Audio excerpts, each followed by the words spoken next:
Oh, my. Good evening. How are you? I hope you are all having a fantastic day.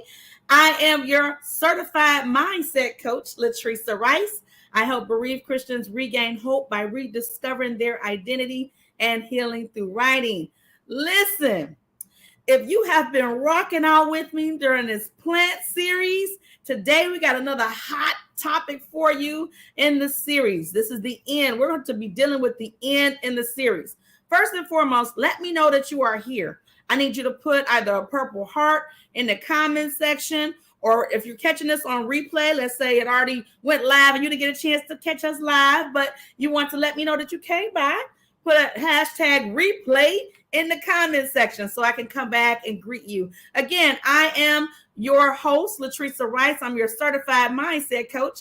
I help bereaved Christians regain hope by rediscovering their identity and healing through writing. Today, on this Trailblazing Tuesday with Latresa, we are discussing the fact that it's time to plant, and we are dealing with the N in the word plant. The N in the word plant, I want you to put it in the comment section. The N stands for notice your wins and opportunities. N dash notice your wins and opportunities.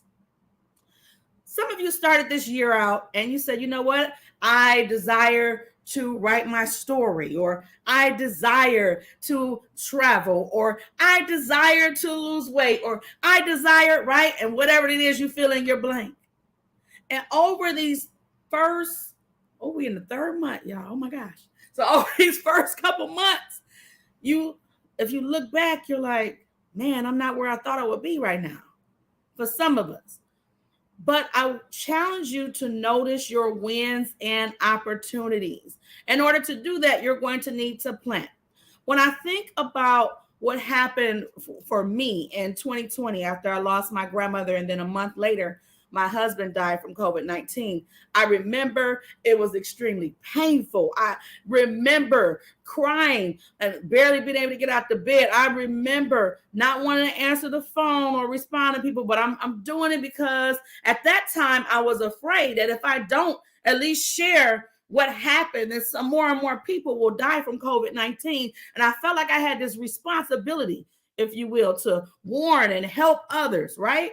But at the same time, I'm dragging myself over the finish line. I'm doing my best to try and manage and make it through all these emotions because I had compound pain. How many of you are dealing with compound pain?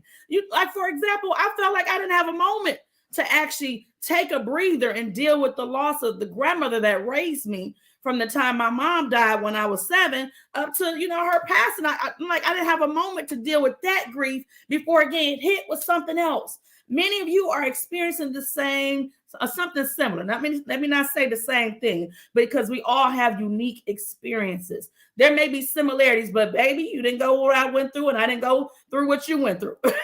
So I do my best to make sure I acknowledge the fact that you are your own unique individual with unique experiences.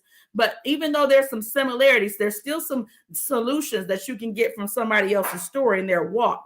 But you're unique. And I get that. So I don't want to belittle it. So maybe you've had similar experiences, right? And you felt like you just couldn't catch a break.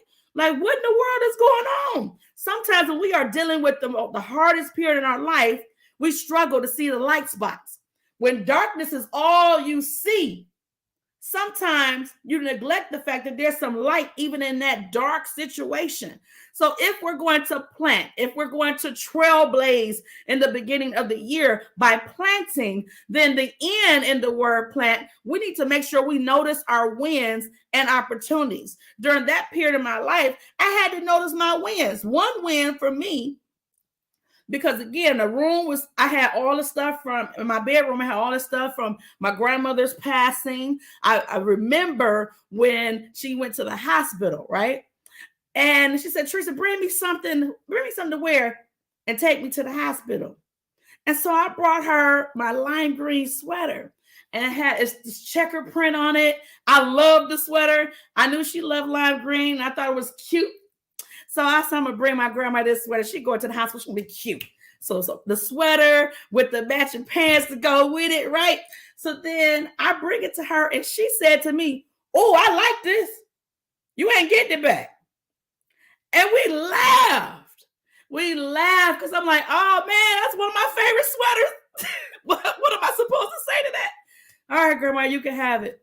She said, "Oh, you ain't getting it back. This nice. It's warm. This cute. Oh, you ain't getting it back." And I remember as she got more and more ill and we had to take her from the hospital, when I looked at that sweater and I took it with me home, I have the sweater back. I remember bawling just looking at that sweater. But I had to notice my wins. So I'm dealing with that situation. And my husband passes. And one of the wins for me that I noticed was I was able to remove one item of clothing out of that room.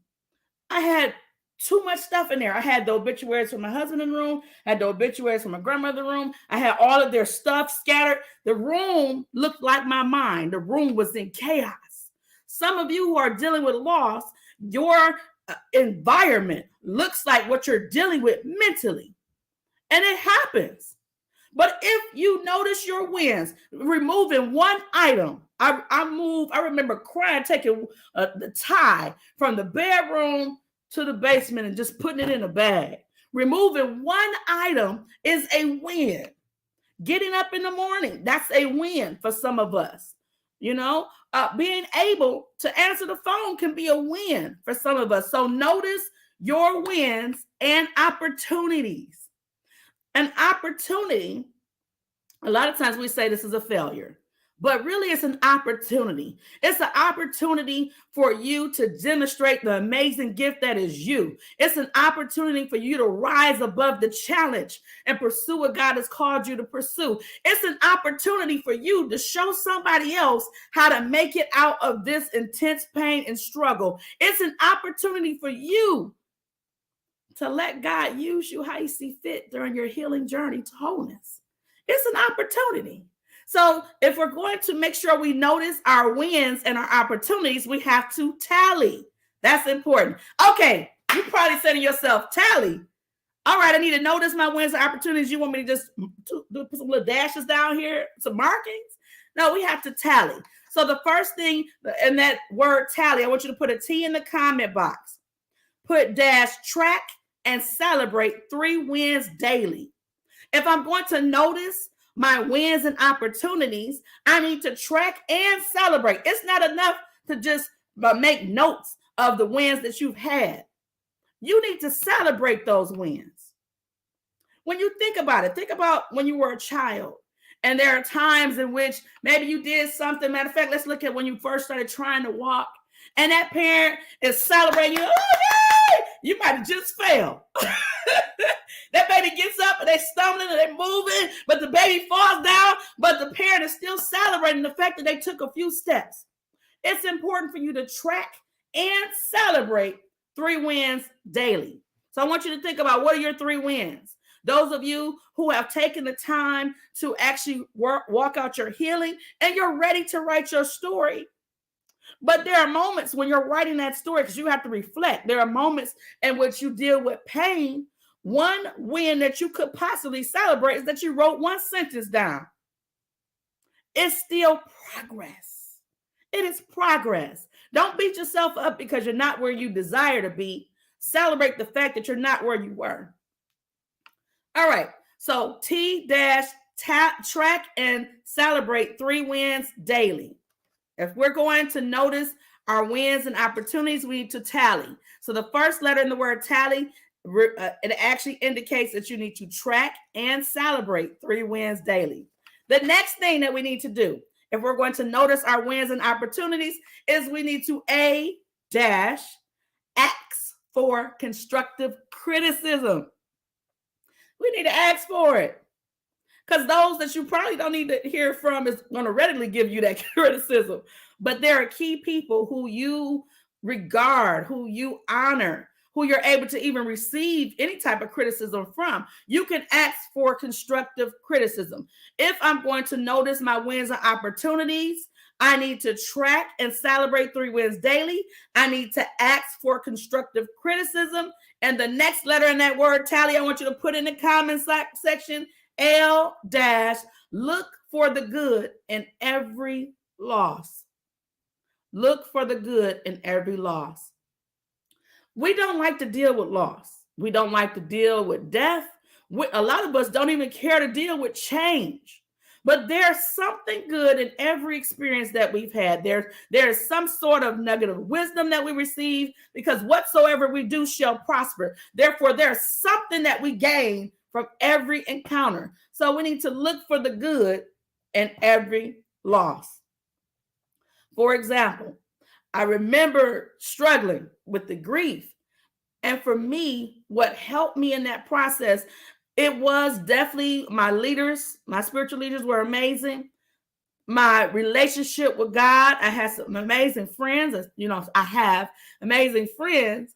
But at the same time, at the same time, I was also doing my best to find light in the midst of the darkness. And one of the things that I was doing is I was looking over my relationship with my late husband, and I was looking over the things that we experienced together that brought joy for me, or even an experience in which there looked like there could have been some tension or something that took place, but I was looking for the lesson in that experience. What is the nugget of wisdom that I can take from this? And I would take and I would write the experience down, and then I would post a lesson learned. There were so many people who were stating how those lessons learned blessed them, right? They didn't know that at that moment I was rereading that post throughout the whole day, just crying, struggling, right? But for me, that was the most I can get out, because as an author, after dealing with that type of intense pain, and also as a clinical clinician, I didn't want to I took myself off of counseling anybody. I didn't even want to write anymore. So the one aspect of writing that I could do was make a Facebook post. That's a win.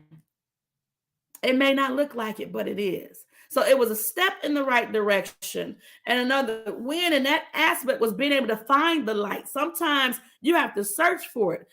We know that when it's dark out, and a small amount of light can illuminate a whole space, right? And sometimes you still got to search for where it's coming from. So when you're dealing with these issues in life, because we're all going to deal with some sort of loss, when we're dealing with that, we need to look for the good in every loss. One of the good things that I saw in the loss, even of my grandmother, was all the lessons that she taught me along the way. I have immense gratitude for her love and her sacrifice and those lessons, right? I even look for the light with my late husband. What are some of the things that he showed me along the way that I can take with me and hold on to it, even though they're not present? If I'm holding on to these lessons and I'm operating and functioning with the lessons that I've learned, they still are. Something about them is still present. So you need to look for the good in every loss. The next thing that we need to do, if we're going to tally in order to notice our wins and opportunities, we need to learn when to do something new. Put in the comment section, L-learn when to do something new. You've been doing the same thing over and over again. For some of us, we've been listening to the same friends over and over again. And sometimes the friends we listen to haven't had victory in the area that we're seeking instruction from, but we're listening to them anyway.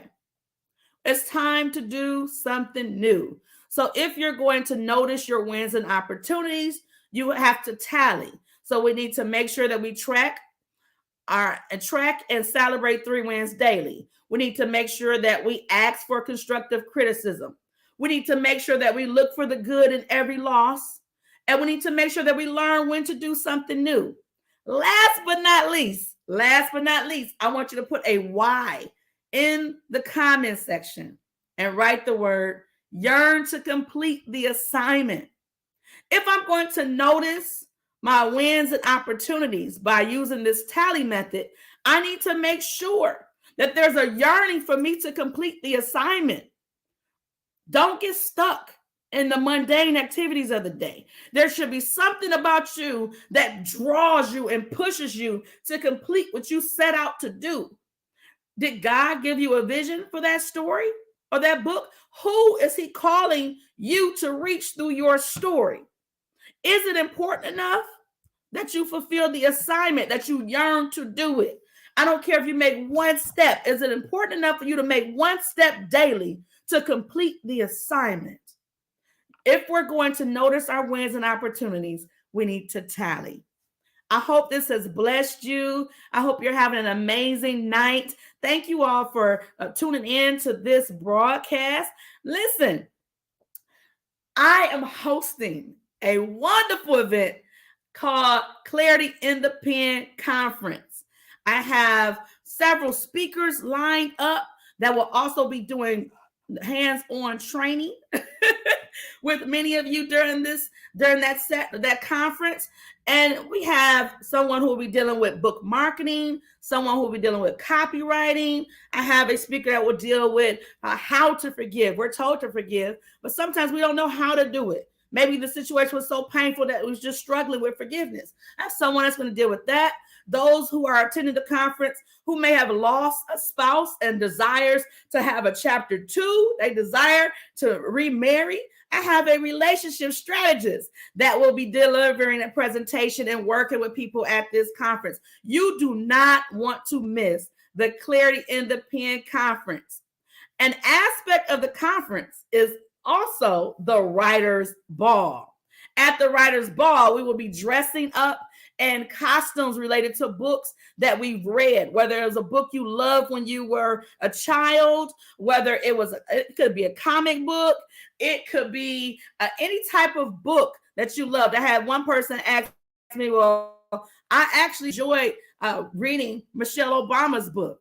Okay. Well, you can come dressed as Michelle Obama to the Writer's Ball. The Writer's Ball is an aspect of the conference, but those of you who are saying, you know what, I think what you're doing at the conference is amazing. I just party with you all. You can still attend the Writer's Ball without having to go to the conference.